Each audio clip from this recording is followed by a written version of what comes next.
Hi every one, Ernest അക്കാഡമിയുടെ പുതിയൊരു informative വീഡിയോയിലേക്ക് എല്ലാവർക്കും സ്വാഗതം. അപ്പോൾ കേരള PSCയുടെ കീഴിലുള്ള സയന്റിഫിക് ഓഫീസർ, കെമിക്കൽ എക്സാമിനേഴ്സ് ലബോറട്ടറിയുടെ കീഴിലുള്ള സയന്റിഫിക് ഓഫീസറിന്റെ പോസ്റ്റിലേക്കുള്ള നോട്ടിഫിക്കേഷൻ വന്ന കാര്യം എല്ലാവരും അറിഞ്ഞു കാണുമല്ലോ. ഇതിന്റെ ഡീറ്റെയിൽഡ് ആയിട്ടുള്ള ഒരു വീഡിയോ ഞങ്ങളുടെ ചാനലിൽ കിടക്കുന്നുണ്ട്. അത് ആവശ്യമുള്ളവർക്ക് അത് റെഫർ ചെയ്യാവുന്നതാണ്. ഇനി ഇതിൽ ഫോറൻസിക് സയൻസിന്റെ ഒരു മെയിൻ ടോപ്പിക്, അതായത് ഫോറൻസിക് എക്സാമിനേഷൻ ഓഫ് ഹെയർ, ഇതാണ് നമ്മൾ ഇന്നത്തെ വീഡിയോയിൽ പഠിക്കാൻ വേണ്ടി പോകുന്നത്. ഫസ്റ്റ് സ്ലൈഡിൽ നമുക്ക് forensic significance of hair analysis നോക്കാം. അപ്പോൾ ഹെയർ അനാലിസിസ് എന്ന് പറയുമ്പോഴത്തേക്കും അത് എങ്ങനെയൊക്കെയാണ് ഫോറൻസിക് സയൻസിൽ റിലവൻ്റ് ആയിട്ടുള്ളത് എന്നുള്ളതാണ് നമ്മൾ ഈ സ്ലൈഡിൽ നോക്കുന്നത്.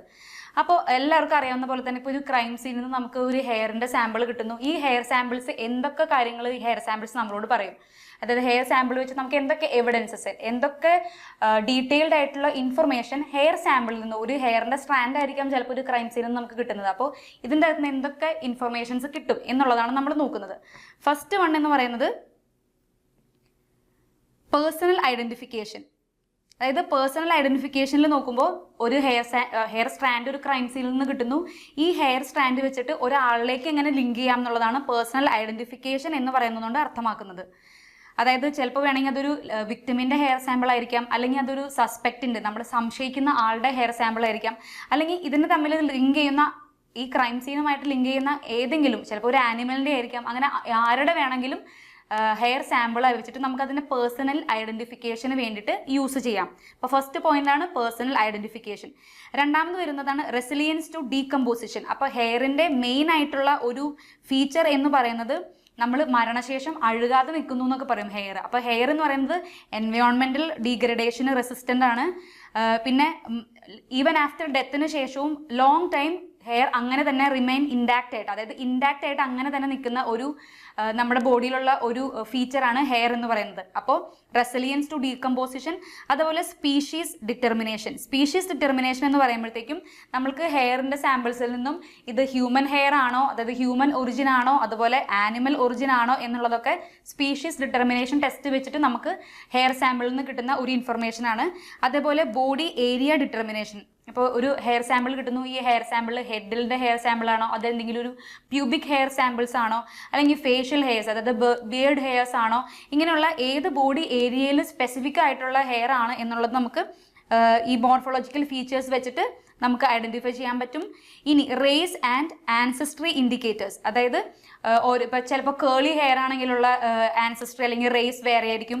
അങ്ങനെ ഹെയറിൻ്റെ സർട്ടൻ ഫീച്ചേഴ്സ്, സർട്ടൻ ക്യാരക്ടറിസ്റ്റിക്സ് വെച്ചിട്ട് ഇത് കൺക്ലൂസീവ് എവിഡൻസ് അല്ല എങ്കിലും നമുക്ക് ഇതിൻ്റെ റേസും ഇതിൻ്റെ ആൻസസ്ട്രി നമുക്ക് ഇൻഡിക്കേറ്റ് ചെയ്യാനായിട്ട് സാധിക്കും. അതേപോലെയുള്ള വേറൊരു പോയിന്റാണ് കെമിക്കൽ ആൻഡ് ടോക്സിക്കോളജിക്കൽ അനാലിസിസ്. അപ്പോൾ ഹെയർ സാമ്പിളിൽ നിന്നാണ് നമുക്ക് ഡ്രഗ് യൂസേജ്, അതേപോലെ പോയിസൺസ്, അതുപോലെ ഹെവി മെറ്റൽസ്, ഇങ്ങനെയുള്ള ടോക്സിക്കോളജിക്കൽ ആയിട്ടുള്ള ഇൻഫർമേഷൻസ് എല്ലാം നമുക്ക് ഹെയറിൻ്റെ കെമിക്കൽ അനാലിസിസ് അല്ലെങ്കിൽ ടോക്സിക്കോളജിക്കൽ അനാലിസിസ് വഴി നമുക്ക് കിട്ടാവുന്ന ഒരു ഇൻഫർമേഷൻ ആണ്. അതേപോലെ വേറൊരു ഇൻഫോർമേറ്റീവ് ആയിട്ടുള്ള ഒരു കാര്യമാണ് DNA അനാലിസിസ്. അപ്പോൾ ഹെയറിൻ്റെ റൂട്ടിൽ നിന്ന് നമുക്ക് ന്യൂക്ലിയർ DNAയും അതുപോലെ ഹെയറിൻ്റെ ഷാഫ്റ്റിൽ നിന്ന് അല്ലെങ്കിൽ ഹെയറിൻ്റെ റൂട്ടല്ലാത്ത ഭാഗം, നീണ്ടിരിക്കുന്ന ആ റൂട്ടല്ലാത്ത ഒരു ഭാഗത്ത് നിന്ന് നമുക്ക് മൈറ്റോകോൺഡ്രിയൽ DNA അഥവാ mtDNA എന്ന് പറയുന്നത് നമുക്ക് എക്സ്ട്രാക്ട് ചെയ്ത് എടുക്കാനായിട്ട് സാധിക്കും. അപ്പോൾ DNA അനാലിസിസ് നമ്മൾ പറഞ്ഞു. ഇനി ടൈം ലൈൻ ഓഫ് എക്സ്പോഷർ, അതായത് ഇപ്പോൾ ഒരു ഫ്രീക്വൻ്റ് ആയിട്ട് ഡ്രഗ് യൂസ് ചെയ്യുന്ന അല്ലെങ്കിൽ ഫ്രീക്വൻ്റ് ആയിട്ട് എന്തെങ്കിലും മെഡിക്കേഷൻ അണ്ടർഗോ ചെയ്യുന്ന ഒരാളാണെങ്കിൽ അയാളുടെ ഹെയർ പാറ്റേൺസ് അല്ലെങ്കിൽ അയാളുടെ ഹെയർ മോർഫോളജിക്കൽ ഫീച്ചേഴ്സിൽ നിന്നും ടോക്സിക്കോളജിക്കൽ ഡാറ്റയിൽ നിന്നും നമുക്ക് അയാൾ എത്ര നാളായിട്ട് ആ ഡ്രഗ് യൂസ് ചെയ്യുന്നു, അപ്പോൾ ടൈം ലൈൻ ഓഫ് എക്സ്പോഷർ, എത്ര നാളായിട്ടുള്ള ഡ്രഗ് യൂസേജ് ആണെന്ന് നമുക്ക് കണ്ടുപിടിക്കാൻ പറ്റും. ഇനി അത് അക്യൂട്ട് ആയിട്ടുള്ള എക്സ്പോഷർ ആണോ, അത് ക്രോണിക് ആയിട്ടുള്ള എക്സ്പോഷർ ആണോ എന്നുള്ളത് കണ്ടുപിടിക്കാൻ പറ്റും. ഇനി എന്തെങ്കിലും ന്യൂട്രീഷണൽ ഡെഫിഷ്യൻസീസ് ഒരു പേഴ്സൺ ഉണ്ടെങ്കിൽ അതും ഈ ടൈം ലൈൻ ഓഫ് എക്സ്പോഷറിലൂടെ നമുക്ക് മനസ്സിലാക്കാനായിട്ട് സാധിക്കും. അതേപോലുള്ളൊരു പോയിന്റാണ് ലിങ്കേജ് എവിഡൻസ്. ലിങ്കേജ് എവിഡൻസ് എന്ന് പറയുമ്പോഴത്തേക്കും ഏതെങ്കിലും ഹെയർ സാമ്പിളിൽ ഒരു ക്രൈം സീനിൽ നിന്ന് കിട്ടുമ്പോൾ ഈ ഹെയർ ട്രാൻസ്ഫർ വഴി നമുക്ക് ആ ഓരോ ഇൻഡിവിജ്വൽസിനെയും ആ ക്രൈം സീനായിട്ട് ലിങ്ക് ചെയ്യാനായിട്ട് സാധിക്കും. ഒരു ഇൻഡിവിജ്വൽസിനെയും അതേപോലെ ഒബ്ജക്ട്സിനെയും ഏതെങ്കിലും ഒരു ലൊക്കേഷനായിട്ട് ലിങ്ക് ചെയ്യാനായിട്ട് ഈ ഹെയറിൻ്റെ ട്രാൻസ്ഫർ വഴി നമുക്ക് സാധിക്കും. അതേപോലെ historical and called case utility. അപ്പോൾ ഹെയർ നമ്മൾ നേരത്തെ പറഞ്ഞു ബയോളജിക്കൽ ആയിട്ട് അല്ലെങ്കിൽ എൻവയോൺമെന്റൽ ആയിട്ടുള്ള ഡീഗ്രേഡേഷൻ എല്ലാം റെസിസ്റ്റന്റ് ആയിട്ട് നിൽക്കുന്ന ഒരു സാമ്പിളാണ് ഹെയർ എന്ന് പറയുന്നത്. അതുകൊണ്ട് തന്നെ ഈവൻ ആഫ്റ്റർ ഒരു ക്രൈം കഴിഞ്ഞ് ഒരുപാട് വർഷങ്ങൾക്ക് ശേഷമാണെങ്കിൽ പോലും നമ്മൾക്ക് ഈ ഹെയറിൻ്റെ അനാലിസിസ് കണ്ടക്ട് ചെയ്യാനായിട്ട് സാധിക്കും എന്നുള്ളത് ഹെയറിനെ സംബന്ധിച്ചിടത്തോളം ഏറ്റവും സിഗ്നിഫിക്കൻ്റ് ആയിട്ടുള്ള ഒരു പോയിന്റാണ്. ഇനി നമുക്ക് ഹെയറിന്റെ ബയോളജിയിലേക്ക് നോക്കാം. ഹെയറിന്റെ ബയോളജി എന്ന് പറയുമ്പോഴത്തേക്കും ഡീറ്റെയിൽഡ് ആയിട്ട് ഹെയറിന്റെ കോമ്പോസിഷൻ, അതിന്റെ അനാറ്റമി ഒക്കെയാണ് നമ്മൾ ഇതിൽ ഡിസ്കസ് ചെയ്യാൻ പോകുന്നത്. അപ്പോൾ ഹെയർ ഉണ്ടാക്കിയേക്കുന്നത് ഒരു കെരാറ്റിൻ എന്ന് പറയുന്ന ഒരു പ്രോട്ടീൻ കൊണ്ടാണ്. കെരാറ്റിൻ എന്നാണ് ആ പ്രോട്ടീന്റെ പേര്. കെരാറ്റിൻ എന്ന് പറയുന്ന പ്രോട്ടീൻ, ഈ സെയിം പ്രോട്ടീൻ ആണ് നമ്മുടെ ഫിംഗർ നെയിൽസിലും നമ്മളുടെ ടോ നെയിൽസിലും, അതായത് നമ്മുടെ കൈകളിലെയും കാലുകളിലെയും ഒക്കെ നഖങ്ങളിലും ഉണ്ടാക്കിയേക്കുന്നത് ഈ കെരാറ്റിൻ എന്ന് പറയുന്ന ഈ ഇമ്പോർട്ടൻ്റ് ആയിട്ടുള്ള ഒരു പ്രോട്ടീനാണ്. അതേപോലെ തന്നെ ഹെയർ ഫോളിക്കിളിൽ നിന്നാണ് ഈ മുടി ഉണ്ടാകുന്നത്. ഹെയർ ഫോളിക്കിൾ എന്ന് പറയുന്ന ഒരു സ്ട്രക്ചർ ഉണ്ട്. ഹെയർ ഫോളിക്കിളിൽ നിന്നാണ് ഹെയർ ഒറിജിനേറ്റ് ആയി വരുന്നത്. ഇനി നമ്മുടെ ഫീറ്റൽ ഡെവലപ്മെന്റിൽ, അതായത് ഗർഭാവസ്ഥയിലായിരിക്കുമ്പോൾ തന്നെ ഈ ഹെയർ ഫോളിക്കിൾസ് ഫോം ചെയ്യുന്നു. ആഫ്റ്റർ ബർത്തിന് ശേഷം പുതിയ ഹെയർ ഫോളിക്കിൾസ് ഒന്നും ഫോം ചെയ്യുന്നില്ല എന്നുള്ളതും ഒരു സിഗ്നിഫിക്കൻ്റ് ആയിട്ടുള്ള ഒരു ഫാക്ടറാണ്. ഇനി കോമൺലി ഒരു മുടിയുടെ സ്ട്രക്ചറും ടെക്സ്ചറും ഒക്കെ ജനറ്റിക്കലി ഡിറ്റർമൈൻഡ് ആയിട്ടുള്ള ഒരു കാര്യമാണ്. അതായത് അത് നമുക്ക് ചേഞ്ച് ചെയ്യണമെങ്കിൽ എന്തെങ്കിലും ഒരു കെമിക്കൽ ട്രീറ്റ്മെന്റിലൂടെ വഴി മാത്രമേ ഹെയറിന്റെ ടെക്സ്ചർ ഒരു പരിധി വരെ നമുക്ക് ചേഞ്ച് ചെയ്യാനായിട്ട് സാധിക്കുള്ളൂ. ഇനി ഹെയർ സാമ്പിൾസിൽ നിന്ന് നമുക്ക് DNA കിട്ടുമെന്ന് നമ്മൾ നേരത്തെ പറഞ്ഞു. അപ്പോൾ ഹെയറിന്റെ റൂട്ടിൽ നിന്നാണെങ്കിൽ നമുക്ക് കിട്ടുന്ന DNA ആണ് നമ്മൾ ന്യൂക്ലിയർ DNA എന്ന് പറയുന്നു. അതേപോലെ തന്നെ ഇനിയിപ്പോൾ റൂട്ട് ഇല്ലാത്ത സാഹചര്യങ്ങൾ, ചിലപ്പോൾ എന്തെങ്കിലും ഒരു ഫോഴ്സ്ഫുൾ ആയിട്ട് പറിച്ചെടുക്കുന്ന ഹെയർസ് ആണെങ്കിൽ അതിൽ ചിലപ്പോൾ റൂട്ട് നഷ്ടപ്പെടാനുള്ള സാധ്യതകളുണ്ട്. അങ്ങനെയുള്ള സാഹചര്യങ്ങളിൽ നമുക്ക് കിട്ടാവുന്ന ഷാഫ്റ്റിൽ നിന്നും കിട്ടുന്ന, അതായത് റൂട്ടിൽ നിന്ന് നമുക്ക് കിട്ടുന്ന സാമ്പിൾ ഹെയർ DNA എന്ന് പറയുന്നത് നമ്മളുടെ ന്യൂക്ലിയർ DNA. ഇപ്പോൾ ഇതിൻ്റെ ഒരു ന്യൂക്ലിയർ DNA ആണെന്ന് വിചാരിക്കുക. അത് റൂട്ടിൽ നിന്ന് നമുക്ക് കിട്ടുന്നു ന്യൂക്ലിയർ DNA. അതേപോലെ തന്നെ ഹെയറിൻ്റെ ഷാഫ്റ്റിൽ നിന്ന് നമുക്ക് കിട്ടുന്നതാണ് മൈറ്റോകോൺഡ്രിയൽ DNA. ഇനി നമുക്ക് ഹെയറിൻ്റെ അനാറ്റമി കുറച്ച് ഡീറ്റെയിൽഡ് ആയിട്ട് നമുക്ക് നോക്കാം. അപ്പോൾ ഹെയറിൻ്റെ അനാറ്റമിയിലേക്ക് നോക്കുമ്പോഴത്തേക്കും ഹെയറിൻ്റെ സ്ട്രക്ചറിൽ വരുമ്പോൾ ഫസ്റ്റ് നമ്മൾ നോക്കുന്നത് ഹെയറിൻ്റെ റൂട്ടാണ്. ഹെയറിൻ്റെ റൂട്ട് എന്ന് പറയുമ്പോഴത്തേക്കും സ്കിന്നിലോട്ട് എംബെഡഡ് ആയിട്ട് ഇരിക്കുന്ന, അതായത് സ്കിന്നിലോട്ട് എംബെഡഡ് ആയിട്ട് ഇരിക്കുന്ന ഹെയറിൻ്റെ ഏരിയനെയാണ്, സ്കിന്നിൻ്റെ സർഫസിലേക്ക് എംബെഡഡ് ആയിരിക്കുന്ന ഏരിയനെയാണ് നമ്മൾ ഹെയറിൻ്റെ റൂട്ട് എന്ന് പറയുന്നത്. ഇനി നമുക്ക് ഹെയറിൻ്റെ ഫോളിക്കിൾ നോക്കാം. ഹെയർ ഫോളിക്കിൾ എന്ന് പറയുമ്പോഴത്തേക്കും ഹെയറിൻ്റെ റൂട്ടിനെ കവർ ചെയ്തിരിക്കുന്ന പോർഷൻ, ഹെയറിൻ്റെ റൂട്ടിനെ കവർ ചെയ്തിരിക്കുന്ന ഈ പോർഷനെയാണ് നമ്മൾ ഹെയർ ഫോളിക്കിൾ എന്ന് പറയുന്നത്. അതൊരു ട്യൂബുലാർ ആയിട്ടുള്ള സ്ട്രക്ചറാണ്. ഹെയറിൻ്റെ ഫോളിക്കിളിനെ ഫുള്ളായിട്ട് കവർ ചെയ്തിരിക്കുന്ന ഈ ട്യൂബുലാർ സ്ട്രക്ചറിനാണ് നമ്മൾ ഹെയർ ഫോളിക്കിൾ എന്ന് പറയുന്നത്. ഈ ഹെയർ ഫോളിക്കിളിന് മെയിനായിട്ടും 3 ഭാഗങ്ങളുണ്ട്, 3 പാർട്സ് ആണ് ഹെയർ ഫോളിക്കിളിനുള്ളത്. ഫസ്റ്റ് വൺ എന്ന് പറയുന്നത് ഇൻഫണ്ടിബുലം. ഇൻഫണ്ടിബുലം എന്ന് പറയുന്നതാണ് ഫസ്റ്റത്തെ പാർട്ട്. ഈ ഇൻഫണ്ടിബുലം എന്ന് പറയുന്നത് സെബേഷ്യസ് ഗ്ലാൻഡ്, അതായത് സെബം പ്രൊഡ്യൂസ് ചെയ്യുന്ന, ലൂബ്രിക്കേഷന് വേണ്ടിയിട്ട് സെബം പ്രൊഡ്യൂസ് ചെയ്യുന്ന സെബേഷ്യസ് ഗ്ലാൻഡ് സ്കിന്നിൻ്റെ സർഫസിലേക്ക് ഓപ്പൺ ആയിരിക്കുന്ന ഭാഗത്തിനെയാണ് നമ്മൾ ഇൻഫണ്ടിബുലം എന്ന് പറയുന്നത്. ഇൻഫണ്ടിബുലം, ഇതാണ് ഇൻഫണ്ടിബുലം എന്ന് പറയുന്നത്. അതായത് സെബേഷ്യസ് ഗ്ലാൻഡ് എന്ന് പറയുന്ന സെബം പ്രൊഡ്യൂസ് ചെയ്യുന്ന ഈ ഗ്ലാൻഡ് സ്കിന്നിൻ്റെ സർഫസിലേക്ക് ഓപ്പൺ ആയിട്ട് ഇരിക്കുന്ന പാർട്ടിനെയാണ് നമ്മൾ ഇൻഫണ്ടിബുലം എന്ന് പറയുന്നത്. ഇനി ഈ പാർട്ടിലാണ് സെബം കണ്ടെയ്ൻ ആയിട്ടുള്ളത്. ഇനി രണ്ടാമത്തെ ഒരു ഭാഗമാണ് ഇസ്തമസ്. ഇസ്തമസ് എന്ന് പറയുന്നത് ഈ സെബേഷ്യസ് ഗ്ലാൻഡിൻ്റെ ഓപ്പണിങ്ങും അതേപോലെ തന്നെ അറക്ടർ പൈലി മസിൽ, അതായത് ഇതാണ് സെബേഷ്യസ് ഗ്ലാൻഡ്. ഇസ്തമസ് ആണ് ഇത്, നമ്മൾ ഈ മാർക്ക് ചെയ്തേക്കുന്നതാണ് ഇസ്തമസ് എന്ന് പറയുന്നത്. അപ്പോൾ ഈ സെബേഷ്യസ് ഗ്ലാൻഡിൻ്റെ ഓപ്പണിങ്ങും അതുപോലെ ഈ എറക്ടർ പിലി മസിലും കോയിൻസൈഡ് ചെയ്യുന്ന ഈ ഭാഗത്തിനെയാണ് നമ്മൾ, ഈ മിഡിൽ പാർട്ടിനെയാണ് നമ്മൾ ഇസ്തുമസ് എന്ന് പറയുന്നത്. ഇനി സുപ്രാ ബൾബാർ റീജിയൻ എന്ന് പറയുന്ന ഈ third part of the hair ഫോളിക്കിളാണ് supra bulbar region. Supra bulbar region നമുക്ക് നോക്കാം. സുപ്രാ ബൾബാർ റീജിയൻ എന്ന് പറയുമ്പോൾ ഈ ഇസ്തമസിൻ്റെയും ഈ ഹെയറിൻ്റെ ബൾബിൻ്റെയും ഇടയിലുള്ള പോർഷനെയാണ് നമ്മൾ സുപ്രാ ബൾബാർ റീജിയൻ. ഇസ്തുമസ് നമ്മൾ നേരത്തെ ഇസ്തുമസ് നമ്മൾ മാർക്ക് ചെയ്തു. അതേപോലെ തന്നെ ഹെയറിൻ്റെ ബൾബ്, ഹെയർ ബൾബ് എന്ന് പറയുമ്പോഴത്തേക്കും ഈ താഴെ കാണുന്ന പോർഷനാണ് ഹെയറിൻ്റെ ബൾബ്. അപ്പോൾ ഈ ഇസ്തുമസിൻ്റെയും ഹെയർ ബൾബിൻ്റെയും ഇടയിലുള്ള ഈ പോർഷനിലാണ് ഹെയറിൻ്റെ മെയിനായിട്ട് നമ്മുടെ മെലാനോസൈറ്റ്സ്, ഈ പോർഷനിലാണ് മെയിനായിട്ട് മെലാനോസൈറ്റ്സ് എന്ന് പറയുന്നത്. മെലാനോസൈറ്റ്സ് എന്ന് പറയുന്ന കളർ കൊടുക്കുന്ന സെൽസിനെയാണ് നമ്മൾ മെലാനോസൈറ്റ്സ് എന്ന് പറയുന്നത്. മെലാനിൻ ആൻഡ് സൈറ്റ്സ്, അതായത് മെലാനിൻ എന്ന് പറയുമ്പോൾ കളർ കൊടുക്കുന്ന ഒരു പിഗ്മെന്റ്, അതേപോലെ തന്നെ സൈറ്റ്സ് എന്ന് പറയുമ്പോഴത്തേക്കും സെൽസ്. അപ്പോൾ മെലാനോസൈറ്റ്സ് എന്ന് പറയുമ്പോൾ കളർ കൊടുക്കുന്ന ഒരു പിഗ്മെന്റ്, കളർ കൊടുക്കുന്ന സെൽസ്. ഇനി ഹെയറിൻ്റെ ബൾബ് എന്ന് പറയുമ്പോഴത്തേക്കും ഈ എൻലാർജ്ഡ് ആയിട്ടുള്ള പോർഷനാണ് നമ്മൾ ഹെയർ ബൾബ് എന്ന് പറയുന്നത്. ഇവിടെയാണ് ഹെയറിൻ്റെ പാപ്പില്ല എന്ന് പറയുമ്പോൾ വെയിൻസ്, കാപ്പിലറീസ് ഉള്ളത്. ഈ ഹെയർ പാപ്പില്ലയാണ് ഹെയറിൻ്റെ ഗ്രോത്തിന് വേണ്ടിയിട്ടുള്ള ന്യൂട്രിയൻസ് എല്ലാം പ്രൊവൈഡ് ചെയ്യുന്നത്.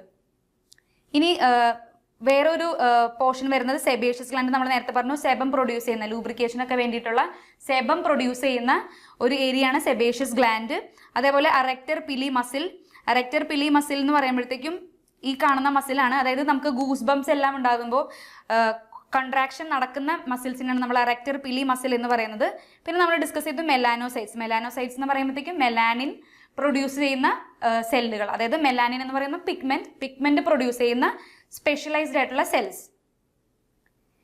ഇനി ഈ ഹെയറിന്റെ ഷാഫ്റ്റിലേക്ക് നോക്കുകയാണെങ്കിൽ ഹെയർ ഷാഫ്റ്റ് എന്ന് പറയുമ്പോൾ പുറമേക്ക് നമ്മൾ കാണുന്ന ആ ഭാഗത്തിനെയാണ് നമ്മൾ ഹെയർ ഷാഫ്റ്റ് എന്ന് പറയുന്നത്. The part of the hair that extends above the skin surface. ഈ പുറമേ കാണുന്ന ഈ ഭാഗത്തിനാണ് നമ്മൾ ഹെയറിന്റെ ഷാഫ്റ്റ് എന്ന് പറയുന്നത്. ഈ ഹെയർ ഷാഫ്റ്റിന് 3 ഭാഗങ്ങളുണ്ട്: ക്യൂട്ടിക്കിൾ, കോർട്ടെക്സ്, അതുപോലെ തന്നെ മെഡുല്ല. ക്യൂട്ടിക്കിൾ എന്ന് പറയുമ്പോഴത്തേക്കും ഈ പുറമേ കാണുന്ന സ്കെയിൽ ലൈക്ക് സർഫേസിനെയാണ് നമ്മൾ ക്യൂട്ടിക്കിൾ. ഇതാണ് സ്കെയിൽസ് എന്ന് പറയുമ്പോൾ.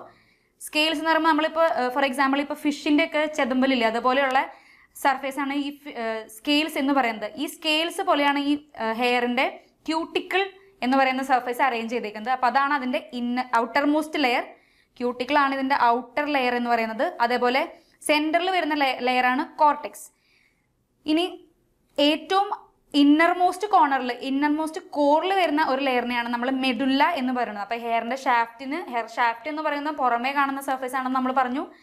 ആ ഹെയർ ഷാഫ്റ്റിന് 3 ലെയറുകളുണ്ട്. ഒന്നാമത്തെ ലെയർ ക്യൂട്ടിക്കിൾ, രണ്ടാമത്തത് കോർട്ടെക്സ്, മൂന്നാമത്തത് മെഡുല്ല. ഔട്ടർ ലെയർ ആണ് കോർട്ടെക്സ്, അതേപോലെ മിഡിൽ ആയിട്ടുള്ള ലെയറാണ് കോർട്ടെക്സ്, ഔട്ടർ ലെയറാണ് ക്യൂട്ടിക്കിൾ, അതേപോലെ ഇന്നർ ഏറ്റവും സെൻട്രൽ കോറിലുള്ള ലെയറാണ് മെഡുല്ല എന്ന് പറയുന്നത്. ഇനി ക്യൂട്ടിക്കിളിനെ നമുക്ക് കുറച്ചുകൂടി ഡീറ്റെയിൽഡ് ആയിട്ട് പഠിക്കാം. അപ്പോൾ ക്യൂട്ടിക്കിൾ എന്ന് പറയുമ്പോൾ ഹെയറിന്റെ ഷാഫ്റ്റിന്റെ ഏറ്റവും ഔട്ടർ മോസ്റ്റ് പാർട്ടാണ് നമ്മൾ പറഞ്ഞു. ഔട്ടർ മോസ്റ്റ് പാർട്ടാണ് ക്യൂട്ടിക്കിൾ. ഇനി ക്യൂട്ടിക്കിളിൽ ഡിഫറെൻറ്റ് ടൈപ്സ് ഓഫ് സ്കെയിൽസ് ഉണ്ട്. നമ്മൾ നേരത്തെ പറഞ്ഞു ഡിഫറെൻറ്റ് ടൈപ്സ് ഓഫ് സ്കെയിൽസ് ആണ് ക്യൂട്ടിക്കിൾ എന്ന് പറയുന്നത്. അപ്പോൾ ക്യൂട്ടിക്കിളിലുള്ള സ്കെയിൽസിന്റെ 3 ഡിഫറെൻറ്റ് ടൈപ്സ് ആണ് നമ്മൾ നോക്കുന്നത്. ഒന്നാമത്തെ കൊറോണൽ സ്കെയിൽസ്, രണ്ടാമത്തത് സ്പൈനസ് സ്കെയിൽസ്, മൂന്നാമത്തെ ഇംബ്രിക്കേറ്റ് സ്കെയിൽസ്. അപ്പോൾ കൊറോണൽ സ്കെയിൽസ് എന്ന് പറയുമ്പോൾ ക്രൗൺ ലൈക്ക് അപ്പിയറൻസ് ആയിരിക്കും. കൊറോണൽ സ്കെയിൽസിന് ക്രൗൺ ലൈക്ക് അപ്പിയറൻസ്, അതായത് ഒരു കിരീടം എങ്ങനെ ഇരിക്കുന്നു അതേപോലെ ക്രൗൺ ലൈക്ക് ആയിട്ടുള്ള ഒരു അപ്പിയറൻസ് ആയിരിക്കും കൊറോണൽ സ്കെയിൽസിൽ നമ്മൾ നോക്കുന്നത്. ഇനി സ്പൈനസ് എന്ന് പറയുമ്പോഴത്തേക്കും മുള്ളുകൾ പോലെയുള്ള ഒരു അപ്പിയറൻസ് ആണ് സ്പൈനസ് സ്കെയിൽസിൽ നമ്മൾ കാണുന്നത്. ഇതുപോലെ മുള്ളുകൾ പോലെയുള്ള അപ്പിയറൻസ് ആയിരിക്കും. ഇനി ഇംബ്രിക്കേറ്റ് എന്ന് പറയുന്ന പാറ്റേൺ ആണ് കൂടുതലും ഹ്യൂമൻസിൽ കാണുന്നത്. ഇംബ്രിക്കേറ്റ് ആയിട്ടുള്ള, അതായത് അടുക്കി വെച്ചിരിക്കുന്ന പോലത്തെ പാറ്റേൺസ് ആയിരിക്കും ഇംബ്രിക്കേറ്റ് എന്ന് പറയുന്ന പാറ്റേൺ. ഇംബ്രിക്കേറ്റ് സ്കെയിൽസ് ആണ് കൂടുതലായിട്ടും നമ്മൾ ഹ്യൂമൻസിൽ അനലൈസ് ചെയ്യുന്ന, ഹ്യൂമൻസിൽ കാണുന്ന പാറ്റേൺ എന്ന് പറയുന്നത് ഇംബ്രിക്കേറ്റ് ആയിട്ടുള്ള പാറ്റേൺ ആണ്. ഇനി ഈ താഴെ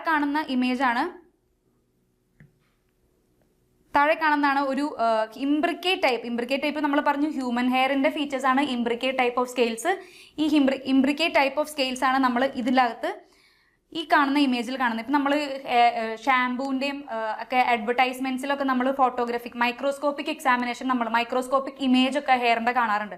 അപ്പോൾ കാണുമ്പോൾ നമുക്ക് ഇത് ഇംബ്രിക്കേറ്റ് പാറ്റേൺ ആണ്. ഇംബ്രിക്കേറ്റ് എന്ന് പറയുമ്പോഴത്തേക്കും അടുക്കി വെച്ചേക്കുന്ന പോലത്തെ ഒരു പാറ്റേൺ ആണ് ഹ്യൂമൻ ഹെയറിൽ നമ്മൾ കണ്ടുവരുന്ന ഒരു ഫീച്ചേഴ്സ്. ഇനി ക്യൂട്ടിക്കിളിന്റെ മെയിൻ ആയിട്ടുള്ള ഫോറൻസിക് സിഗ്നിഫിക്കൻസ് എന്ന് പറയുമ്പോൾ ക്യൂട്ടിക്കിളിൽ നമ്മൾ സ്കെയിൽസ് ഉണ്ടെന്ന് പറഞ്ഞു. അപ്പോൾ ഈ സ്കെയിൽസ് ഹ്യൂമൻസിലുള്ള സ്കെയിൽസ് പോലെ ആയിരിക്കില്ല ആനിമൽസിൻ്റെ ഉള്ള സ്കെയിൽസ്. ചിലപ്പോൾ ക്യാറ്റിന്റെ ഹെയറിന്റെ സാമ്പിൾ പോലെ ഹെയർ ക്യൂട്ടിക്കിൾസ് പോലെ ആയിരിക്കണമെന്നില്ല ഒരു ഡോഗിന്റെ ഹെയർ സാമ്പിൾസ്. അപ്പോൾ ഈ സ്കെയിൽസ് സ്റ്റഡി ചെയ്യുന്നത് വഴി, അല്ലെങ്കിൽ സ്കെയിൽസിന്റെ മൈക്രോസ്കോപ്പിക് എക്സാമിനേഷൻ വഴി നമുക്ക് ഇതിന്റെ സ്പീഷീസ് ഓഫ് ഒറിജിൻ കണ്ടുപിടിക്കാൻ പറ്റും. ഫോർ എക്സാമ്പിൾ ഇത് ഹ്യൂമൻ ഒറിജിൻ ആണോ, അല്ലെങ്കിൽ ഡോഗ് ആണോ, അല്ലെങ്കിൽ ഏത് ആനിമൽസ് ആണോ, ബേർഡ്സ് ആണോ, അങ്ങനെയുള്ള എല്ലാ ക്യൂട്ടിക്കിൾസിന്റെ സ്റ്റഡി വെച്ചിട്ട് നമുക്ക് ഇതിന്റെ സ്പീഷീസ് ഓഫ് ഒറിജിൻ കണ്ടുപിടിക്കാനായിട്ട് സാധിക്കും. ഇനി രണ്ടാമതുള്ള ഒരു പാർട്ടാണ് കോർട്ടെക്സ്.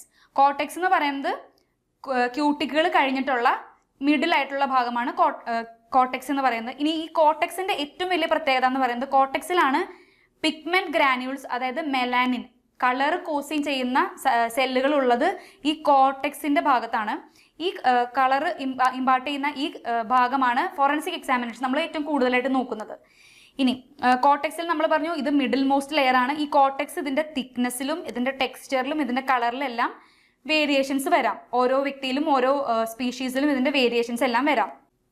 ഇനി മെഡുല്ലയിൽ നോക്കുമ്പോഴത്തേക്കും മെഡുല്ലയാണ് ഏറ്റവും central core of the hair shaft. അപ്പോൾ പറഞ്ഞു ഇന്നർ മോസ്റ്റ് ലെയർ ആണ്. ഈ ഇന്നർ മോസ്റ്റ് ലെയറിലാണ് ഏറ്റവും കൂടുതൽ കെരാറ്റിനൈസ്ഡ് ആയിട്ടുള്ള റിമെയിൻസ് നമ്മൾ കാണുന്നത്. ഇനി മെഡുല്ല ഡിഫറെൻറ്റ് സ്പീഷീസിലും മെഡുല്ലയിൽ ചേഞ്ചസ് ഉണ്ടാവാം, അതിൻ്റെ തിക്നെസ്സിൽ ചേഞ്ചസ് ഉണ്ടാവാം, അതിൻ്റെ കണ്ടിന്യൂറ്റി. ഫോർ എക്സാമ്പിൾ ഇപ്പോൾ ഇതൊരു ഹെയർ ഷാഫ്റ്റ് ആയിട്ട് ഇമാജിൻ ചെയ്യുക. ഇപ്പം മെഡുല്ല എന്ന് പറയുമ്പോൾ ചില ഭാഗങ്ങളിൽ ചില സ്പീഷീസിൽ ഈ മെഡുല്ല കണ്ടിന്യൂഡ് ആയിട്ട് ഡിസ്ട്രിബ്യൂട്ട് ചെയ്തിട്ടുണ്ടാവാം. ഇതുപോലെ കണ്ടിന്യൂ ആയിട്ടുള്ള ഒരു ഡിസ്ട്രിബ്യൂഷൻ ഉണ്ടാവാം മെഡുല്ലയിൽ. ചില സ്പീഷീസിൽ നോക്കുകയാണെന്നുണ്ടെങ്കിൽ ഇങ്ങനെ ഇൻ്റർമിറ്റൻ്റ് ആയിട്ടുള്ള ഇറഗുലർ ആയിട്ടുള്ള ഡിസ്ട്രിബ്യൂഷൻ ആയിരിക്കും മെഡുല്ലയിൽ ഉണ്ടാകുന്നത്. അപ്പോൾ അതിൻ്റെ കണ്ടിന്യൂറ്റിയിൽ ചേഞ്ചസ് വരുന്നതനുസരിച്ച് നമുക്ക് സ്പീഷീസിനെ ഐഡൻറ്റിഫൈ ചെയ്യാം.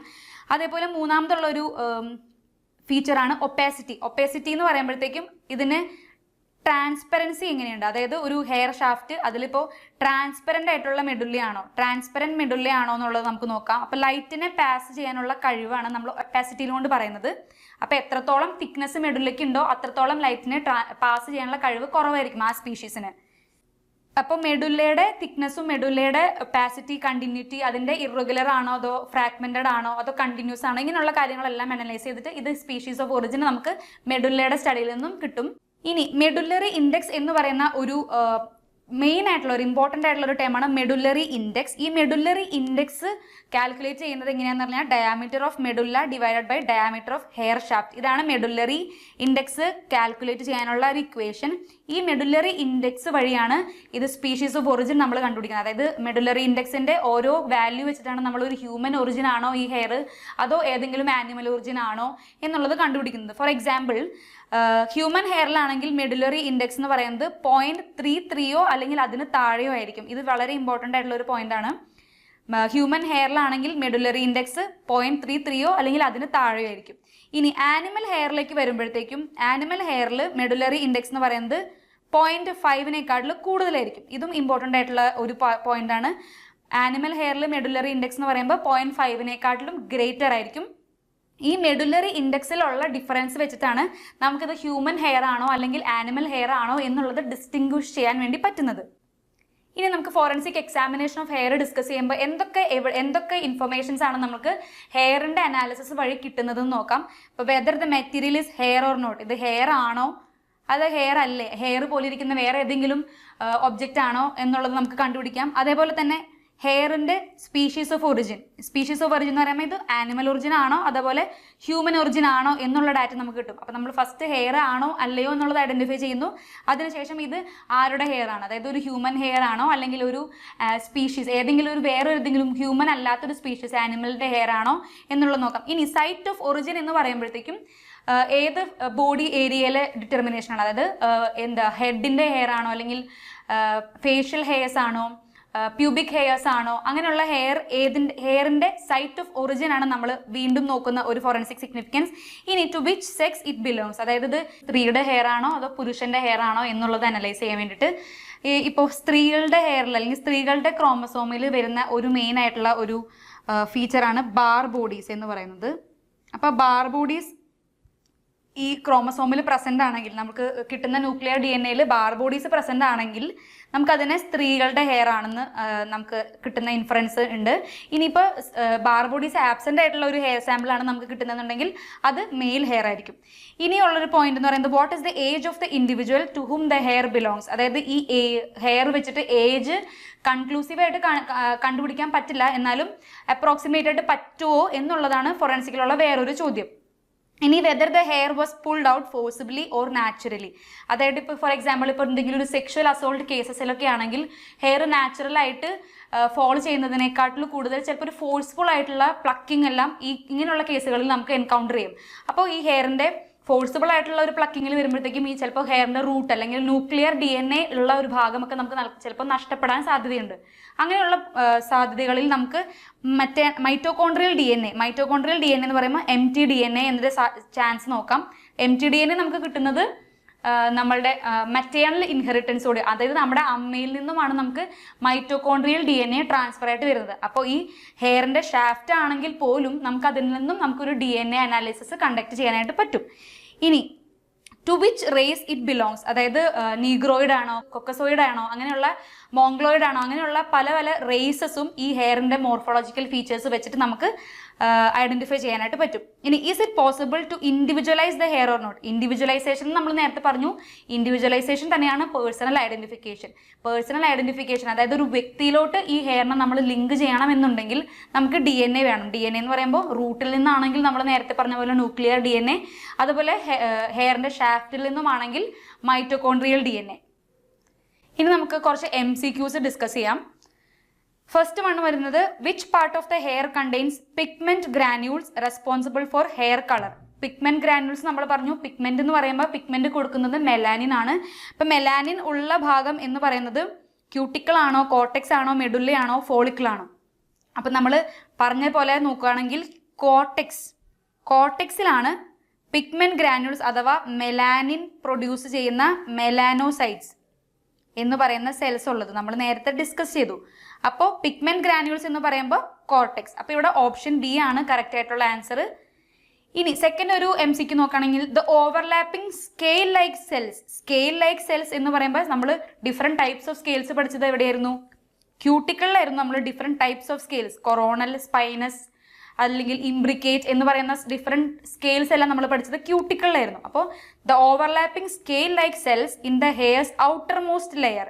അപ്പം ഇവിടെ നമുക്കൊരു ക്ലൂ കിട്ടിയിട്ടുണ്ട് ഈ ക്വസ്റ്റ്യനിൽ, ഔട്ടർ മോസ്റ്റ് ലെയർ എന്ന് പറഞ്ഞിട്ടുണ്ട്. അപ്പോൾ ഔട്ടർ മോസ്റ്റ് ലെയർ എന്ന് പറയുമ്പോൾ ഒബ്വിയസ് ആയിട്ടും അത് ക്യൂട്ടിക്കിളായിരിക്കും. അങ്ങനെ നോക്കുമ്പോൾ ഈ കോർട്ടെക്സ് എന്ന് പറയുന്നത് മിഡിൽ ലെയർ ആണ്, മെഡുല്ല എന്ന് പറയുന്നത് കോർ, ഇന്നർ കോർ ആയിട്ടുള്ള ലെയർ ആണ്, ക്യൂട്ടിക്കിൾ ആണ് അപ്പോൾ നമ്മുടെ ഔട്ടർ മോസ്റ്റ് ലെയർ. അപ്പോൾ ഇവിടെ സ്കെയിൽ ലൈക്ക് സെൽസ് ഉള്ള ഔട്ടർ മോസ്റ്റ് ലെയർ എന്ന് പറയുന്നത് ക്യൂട്ടിക്കിൾ ആണ്. അപ്പോൾ നമ്മുടെ ഇവിടുത്തെ കറക്റ്റ് ആയിട്ടുള്ള ഓപ്ഷൻ സി ആണ്.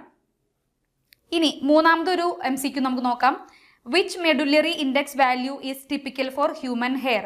അപ്പോൾ ഹ്യൂമൻ ഹെയറിന്റെ നമ്മൾ നേരത്തെ പറഞ്ഞു മെഡുലറി ഇൻഡെക്സ് വെച്ചിട്ടാണ് നമ്മൾ ഇതിന്റെ സ്പീഷീസ് ഓഫ് ഒറിജിൻ കാൽക്കുലേറ്റ് ചെയ്യുന്നത്, മെഡുലറി ഇൻഡെക്സിന്റെ വാല്യൂ വെച്ചിട്ട്. ഇപ്പൊ മെഡുലറി ഇൻഡെക്സിന്റെ വാല്യൂ ഗ്രേറ്റർ ദാൻ 0.5 ആണെങ്കിൽ അത് ആനിമൽ ഹെയർ ആയിരിക്കും. ലെസ് ദാൻ 0.3 ആണെങ്കിൽ എന്തായിരുന്നു? അത് ഹ്യൂമൻ ഹെയർ ആണ്. അപ്പോൾ മെഡുലറി ഇൻഡെക്സിന്റെ വാല്യൂ ടിപ്പിക്കൽ ഹ്യൂമൻ ഹെയറിന് വരുന്നത് less than or equal to 0.33 ആണ്. അപ്പോൾ ഇതിൽ കറക്റ്റ് ആയിട്ടുള്ള ഓപ്ഷൻ വരുന്നത് ഓപ്ഷൻ ബി. ഇനി ഫോർത്ത് ഒരു MCQ which type of hair scale pattern is most common in ഹ്യൂമൻസിന്റെ മോസ്റ്റ് കോമൺ കാണുന്ന ഒരു പാറ്റേൺ കൊറോണൽ ആണോ, സ്പൈനസ് ആണോ, ഇംബ്രിക്കേറ്റ് ആണോ, സെറേറ്റഡ് ആണോ? അപ്പോൾ നമ്മൾ കൊറോണൽ എന്ന് പറയുന്നത് ആനിമൽസിൽ മാത്രം കാണുന്നതാണ്, സ്പൈനസ് എന്ന് പറയുന്നതും ആനിമൽസിൽ കാണുന്നതാണ്, ഇതും ആനിമൽസിൽ കാണുന്നതാണ് സെറേറ്റഡ്. അതുപോലെ ഇംബ്രിക്കേറ്റ് എന്ന് പറയുന്നതാണ്. അപ്പോൾ നമുക്കിത് റൂൾ ഔട്ട് ചെയ്യാൻ പറ്റുന്ന ഒരു ഓപ്ഷൻ. അപ്പോൾ ഹ്യൂമൻസിൽ കാണുന്ന സ്കെയിലിന്റെ പാറ്റേൺ ആണ് ഇംബ്രിക്കേറ്റ്. അപ്പം ഇംബ്രിക്കേറ്റ് നമ്മൾ നേരത്തെ പറഞ്ഞിരുന്നു, ഒരു ഓവർലാപ്പിംഗ് ആയിട്ടുള്ള സ്ട്രക്ചേഴ്സ് ആയിട്ട് തട്ട് പോലെ അറേഞ്ച് ചെയ്തേക്കുന്നതാണ് ഇംബ്രിക്കേറ്റ് ആയിട്ടുള്ള പാറ്റേൺ. ഇതാണ് നമുക്ക് ഹ്യൂമൻസിൽ വരുന്ന സ്കെയിൽസിന്റെ പാറ്റേൺ. അപ്പോൾ ഓപ്ഷൻ ബി ആണ് ഇവിടെ കറക്റ്റ് ആൻസർ. ഇനി ലാസ്റ്റ് ഒരു MCQ which technique is commonly used to prepare hair samples to compare hair samples under a microscope? Compare എന്ന് പറയുമ്പോഴത്തേക്കും അവിടെ രണ്ട് സാമ്പിൾസ് ഉണ്ടാവാം, രണ്ട് സാമ്പിളിനെയാണ് നമ്മൾ കമ്പാരിസൺ ചെയ്യുന്നത്. ഇപ്പം നമുക്ക് ചിലപ്പോൾ ക്രൈം സീനിൽ നിന്ന് കിട്ടുന്ന ഒരു സാമ്പിൾ നമ്മുടെ കയ്യിൽ ഉണ്ടാവാം, ഇനി നമ്മൾ സംശയിക്കുന്ന വേറൊരു സാമ്പിൾ, അല്ലെങ്കിൽ നമ്മൾ ഒരു ബോഡിയിൽ നിന്ന് കളക്ട് ചെയ്തിട്ടുള്ള ഒരു സാമ്പിൾ ഉണ്ടാവാം. ഇങ്ങനെയുള്ള രണ്ട് സാമ്പിൾസിനെ നമുക്ക് കമ്പയർ ചെയ്യണമെന്നുണ്ടെങ്കിൽ ഏത് മൈക്രോസ്കോപ്പാണ് യൂസ് ചെയ്യുന്നതാണ്? ഫേസ് കോൺട്രാസ്റ്റ് മൈക്രോസ്കോപ്പ് ആണോ? അല്ല. ഫേസ് കോൺട്രാസ്റ്റ് മൈക്രോസ്കോപ്പിലാണെങ്കിൽ നമ്മൾക്ക് കോൺട്രാസ്റ്റ് കളറൊക്കെയാണ് നമുക്ക് ഫേസ് കോൺട്രാസ്റ്റിൽ നോക്കുന്നത്. അല്ല, പോളറൈസിങ് മൈക്രോസ്കോപ്പും കമ്പാരിസണിന് വേണ്ടിയിട്ട് യൂസ് ചെയ്യുന്നതല്ല. സ്കാനിങ് ഇലക്ട്രോൺ മൈക്രോസ്കോപ്പും കമ്പാരിസൺ അല്ല. അപ്പോൾ ഇവിടെ കറക്റ്റ് ആയിട്ടുള്ള ആൻസർ വരുന്നത് കമ്പാരിസൺ മൈക്രോസ്കോപ്പ് ആണ്. ഓപ്ഷൻ സി ആണ് ഇതിൽ റൈറ്റ് ആയിട്ടുള്ള ആൻസർ വരുന്നത്. അപ്പോൾ ഇപ്പോൾ നമ്മൾ ഡിസ്കസ് ചെയ്തിട്ടുള്ള ഫോറൻസിക് എക്സാമിനേഷൻ ഓഫ് ഹെയർ ആയിരുന്നു. നമ്മൾ ഹെയറിന്റെ എന്തെങ്കിലും ഡൗട്ട്സ് എന്തെങ്കിലും ഉണ്ടെങ്കിൽ കമന്റ് ബോക്സിൽ ക്വസ്റ്റ്യൻസ് ആയിട്ട് ചോദിക്കാവുന്നതാണ്. ഇനി ഫോറൻസിക് സയൻസിന്റെ ഇന്റൻസീവ് ആയിട്ടുള്ള ഒരു കോച്ചിങ് നമ്മൾ ഏണസ്റ്റ് അക്കാഡമിയിൽ നിന്ന് പ്രൊവൈഡ് ചെയ്യുന്നുണ്ട്. ഈ കോച്ചിങ്ങിന്റെ ഫീച്ചേഴ്സ് എന്ന് പറയുന്നത് ലൈവ് പ്ലസ് റെക്കോർഡഡ് ക്ലാസ്സസ് ഉണ്ട്, ലൈവ് ഡൗട്ട് ക്ലിയറൻസ് സെക്ഷൻ ഉണ്ട്, അതുപോലെ മോക്ക് ടെസ്റ്റുകളുണ്ട്, പിന്നെ എക്സാം വരെയുള്ള ഇന്റൻസീവ് ആയിട്ടുള്ള ട്രെയിനിങ് നമ്മൾ പ്രൊവൈഡ് ചെയ്യുന്നു, അതേപോലെ തന്നെ റാങ്ക് ഹോൾഡേഴ്സിന്റെ മെന്റർഷിപ്പും. ഇനി ഈ കോഴ്സിൽ നിങ്ങൾക്ക് ജോയിൻ ചെയ്യാനായിട്ട് താല്പര്യമുണ്ടെങ്കിൽ താഴെ കാണുന്ന ഗൂഗിൾ ഫോംസ് ഫില്ല് ചെയ്യാവുന്നതാണ്. അതുപോലെ തന്നെ താഴെ കാണുന്ന മൊബൈൽ നമ്പറിൽ കോൺടാക്ട് ചെയ്യാവുന്നതുമാണ്. അപ്പോൾ അടുത്തൊരു ഇൻഫോർമേറ്റീവ് ആയിട്ടുള്ള വീഡിയോയുമായിട്ട് വീണ്ടും വരുന്നത് വരേക്കും എല്ലാവർക്കും ഓൾ ദി വെരി ബെസ്റ്റ്.